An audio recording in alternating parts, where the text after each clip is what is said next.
Hello, my fellow Wokies. I've got myself a new mic, and now I can do, and I got today's, and I got the makeup birthday video. And we're going to be discussing about free bosses and free NPCs for pre-hard mode that can be overhauled. And I had these in mind for a while. So, this is my personal opinion. Don't take this with like grain of salt or something like that. Anyway, here is my first boss of this video. What I'm thinking is giving this one a second phase, just like the Eye of Cthulhu. And what I'm thinking is the certain someone inside the slime, the ninja. Ninja here that lives inside the slime will, instead of it exploding like normally and not drop, the drops won't jump, but the ninja will be standing right in the middle of the area and waiting for you to strike. And he'll be like all fast and stuff because he's a ninja and throw ninja stars everywhere. This will be either an expert or master mode exclusive phase. Just like how some bosses have their own expert mode and master expert phases and stuff like that. So it would really be a nice mix-up. I've seen some other people do like a gem or like a crystal in the middle of the crown of the slime. But personally, I would like to see the ninja time to shine.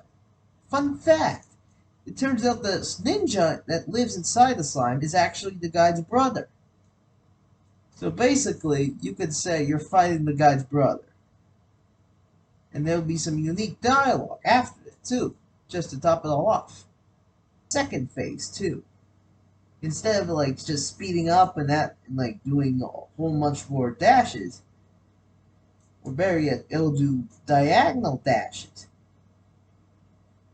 And after those two diagonal dashes, it'll summon a bee shield, where it will cover itself in small bees, and you'll have to use like piercing, and even using piercing weapon wouldn't do the trick because there'd be too many bees.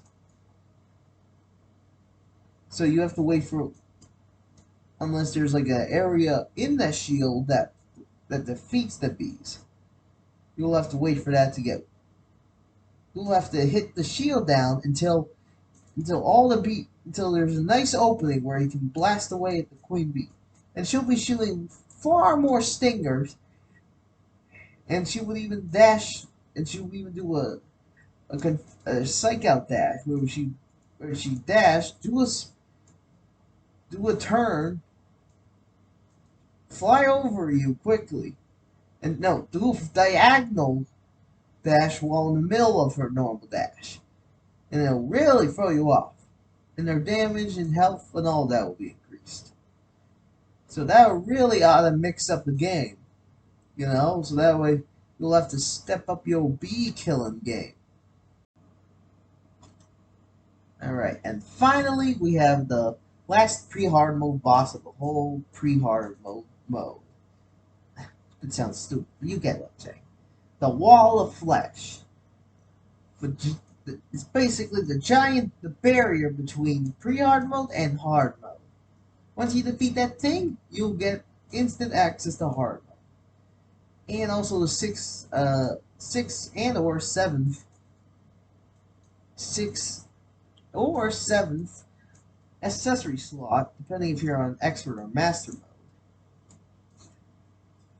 I mean, this one just basically speeds up faster, just like the queen bee.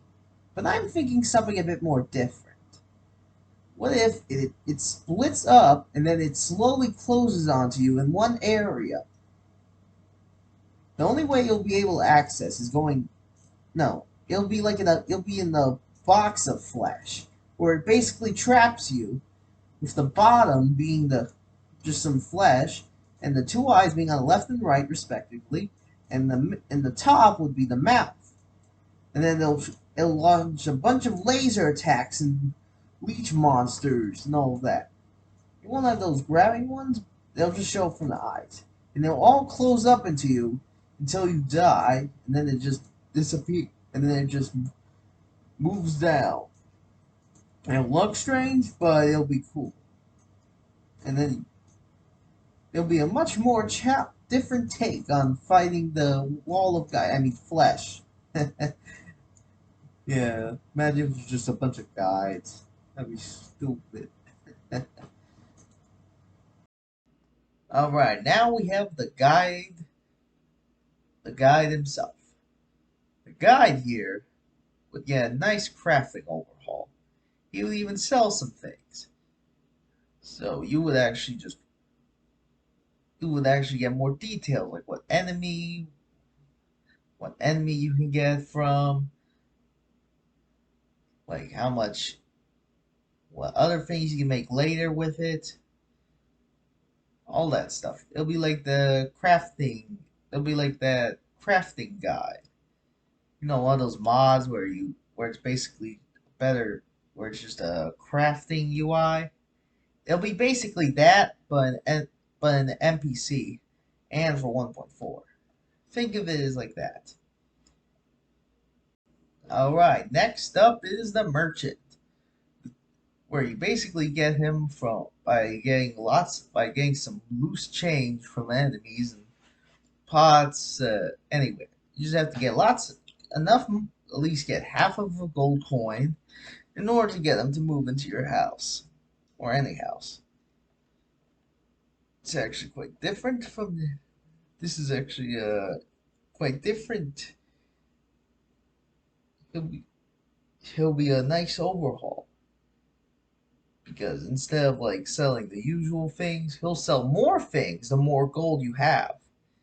So let's say you have like 1 gold, he'll give you like things from he'll give you like certain accessories that you need, and it'll be based on how much money you have. Like you get 150, you get something else. Basically, it leads up all the way to, let's say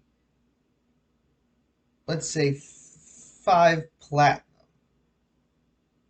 where he'll sell you things that the traveling merchant would sell, even like the companion cube. He'll actually become a traveling merchant, only with more price. Or better yet, the more gold you have, the more stuff he would sell from the traveling merchant. Basically making him like a permanent traveling merchant. So just in case if he doesn't sell the things you want from the traveling merchant, just buy it from the actual merchant and he'll provide you well. And now we finally have the dryad. The leaf lady, as you'd say. This one will basically sell you planter boxes, seeds, all sorts of plant things. But I think it'll be interesting to sell some special dryad weapons. We already have like the dirt rod, but what if we can upgrade it to something better? Like it'll give you different types of rods, like an ice rod, fire rod, etc.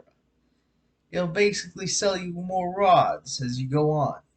And then you'll get the ultimate rod, the Terra rod, where basically you can pick up anything with it. Just pick it up, and then you can basically now pick up enemies and throw them into the ground. It's like you're playing God. And then if you combine that with a moon rod, you can now infect. You can also now left click on enemies to affect the gravity, and then they flip all the way upside down. It's genius, I tell you. Genius! Anyway, thank you for watching whatever ideas I managed to come up with for these enemies. If this gets enough attention, I might do a hard mode sequel, and maybe with weapons and accessories, too. Anyway, bye now. Make sure to watch out for episode 7. Whoop, whoop. Yo, listen up, here's the story about a little guy that lives in a blue world. And all day and all night, and everything he sees is just blue, like him in inside and outside. Blew his house with the blue little window and a blue Corvette, and every